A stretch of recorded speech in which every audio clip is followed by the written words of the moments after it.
নমস্কার বন্ধুরা, মধুমিতা কিচেনে আপনাদের স্বাগত। চলে এলো আবার একটা নতুন রেসিপি নিয়ে। তাই জন্য দেখো এখানে আজকে একটা মোচা ব্যবহার করছি। তাই জন্য আজকে মোচা দিয়ে একটা কিন্তু দারুণ নিরামিষ একটা রান্না করে দেখাবো। তাই জন্য তোমাদের সাথে চলে এলাম শেয়ার করতে। দেখো আমি মোচাগুলো আগে একটু বের করে নিই। আজকে কিন্তু মোচাটা কিন্তু সহজ পদ্ধতিতে তোমাদের ছাড়িয়ে দেখাবো। দেখো জলের মধ্যে একটু অল্প হলুদ গুঁড়ি নিয়েছি, আর হলুদটা নিয়ে আমি জলের মধ্যে মিশিয়ে নিলাম। চলো কিন্তু আজকে তোমাদের সহজ পদ্ধতি আমি কিন্তু মোচাগুলো ছাড়িয়ে দেখাবো। দেখতে পাচ্ছ এইভাবে কিন্তু মাথাগুলো টেনে দিলে কিন্তু খুব সহজেভাবে কিন্তু ছাড়ানো হয়ে যাবে, আর এত সময় ধরে কিন্তু ছাড়াতে হবে না। চলো যেহেতু ছাড়ানো হয়ে গেছে, এবার ছোটো ছোটো করে আমি কেটে নেব। এইভাবে কিন্তু খুব সহজে এটা ছাড়ানো হয়ে যায়।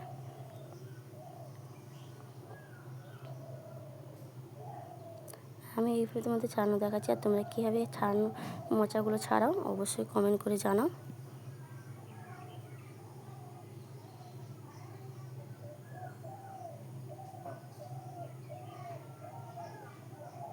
দেখতে পাচ্ছ খুব সহজে কিন্তু ছাড়ানো হয়ে যাবে।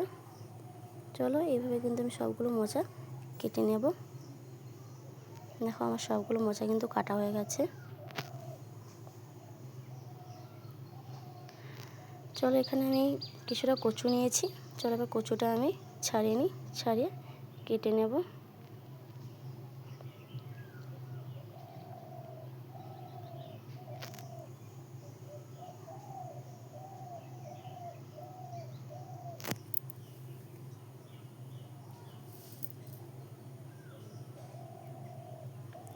চলো এবার গোল গোল করে আমি কচুটা কেটে নেব।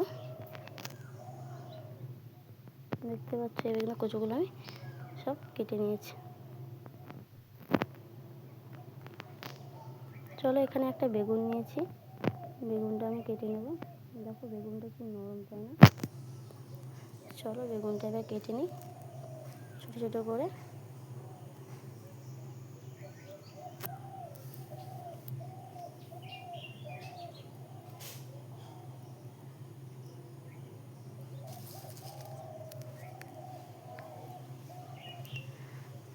চলো সব কাটা হয়ে গেছে। এবার একটা গ্যাসের মধ্যে কড়াই বসিয়ে দিই। কড়াইয়ের মধ্যে অল্প একটু জল দিয়ে দেবো সিদ্ধ হওয়ার জন্য।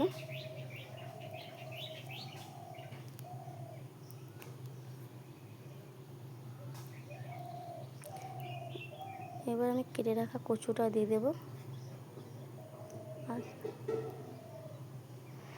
আর মোচাগুলো আমি নুন মেখে রেখেছিলাম, তাই জন্য কিন্তু কালো হয়ে গেছে, সেটা দিয়ে দেব। আর বেগুনটাও দিয়ে দেব। এবার আর নুন আর হলুদ গুঁড়ি দিয়ে অল্প একটু হলুদ দিয়ে দেবো।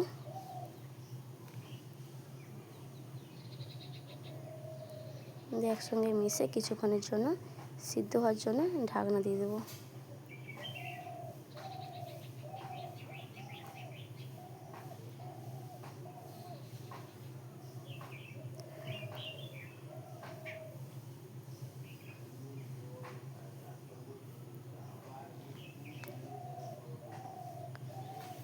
চলো কিছুক্ষণের জন্য ঢাকনা দিয়ে দিই সিদ্ধ হওয়ার জন্য ভালোভাবে।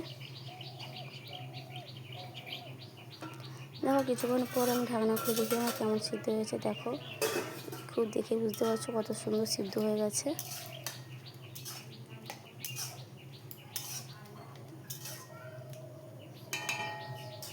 চলো একটা গ্লাস নিয়ে আমি এটাকে ভালোভাবে একটু ঠেসে নেব,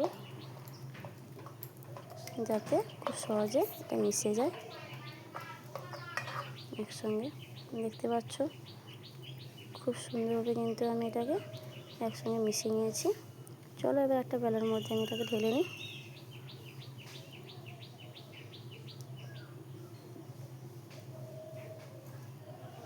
চলো কড়াইটা আমি কিন্তু ধুয়ে পরিষ্কার করে নিয়ে চলে এসেছি। এবার চলো কড়াইয়ের মধ্যে অল্প একটু সাদা তেল দিয়ে দেবো। এখানে তুমি সাদা তেলের পরিবর্তে সরষে তেল ব্যবহার করতে পারো।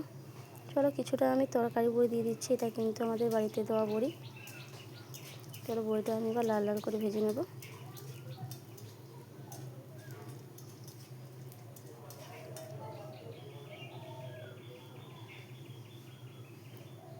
চলো বড়িগুলো তুলে নিই।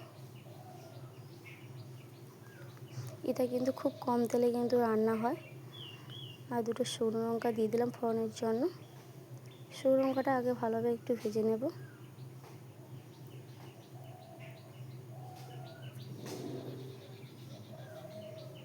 কিছুটা পাঁচফোড়ন দিয়ে দেবো, একটা তেজপাতা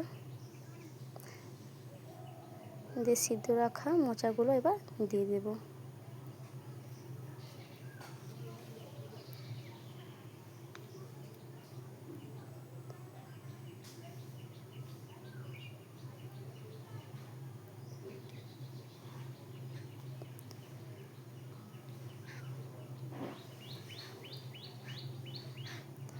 আর বেলা ধুয়ে অল্প একটু আমি এখানে জল দিয়ে দিলাম।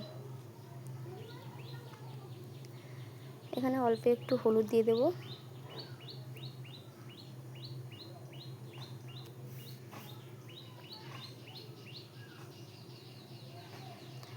আর স্বাদ মতো এখানে নুনটা দিয়ে দেবো। যেহেতু আগে নুন হলুদ দিয়ে সিদ্ধ করেছিলাম, সেইভাবে নুনটা বুঝে শুনে দিতে হবে।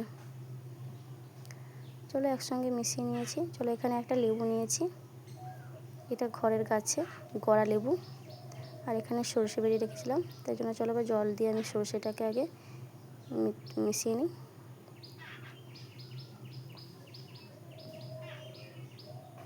তারপরে সরষে সহ জল সমেত আমি এখানে দিয়ে দেবো। এখানে আর অল্প একটু জল দিয়ে দেবো বাটি ধুয়ে।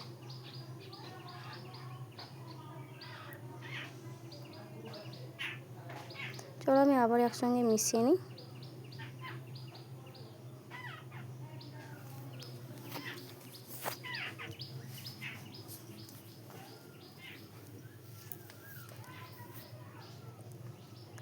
এবার ভেজে রাখা বড়িটা আমি একটু ভেঙে নিয়েছি, সেই বড়িটা আমি এখানে দিয়ে দেবো।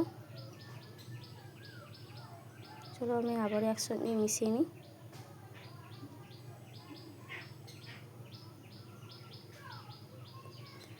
চলো এখানে একটা আমি ছেঁকনি নিয়েছি, এবার লেবুর রসগুলো আমি নিগড়ে দেবো, যাতে একটা বিচে না রান্নার মধ্যে পড়ে যায়। যদি বিচে পড়ে যায় কিন্তু রান্নার স্বাদটা কিন্তু খুব খারাপ হবে, আর খেতেও কিন্তু বিশ্রী হয়ে যাবে।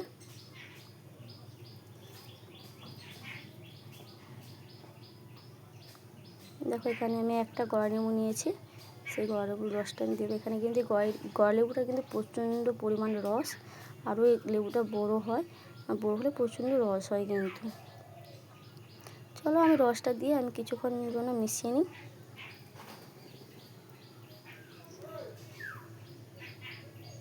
দেখো মিশানো হয়ে গেছে, এবার কিছুক্ষণের জন্য আমি এটাকে ঢাকনা দিয়ে দেবো।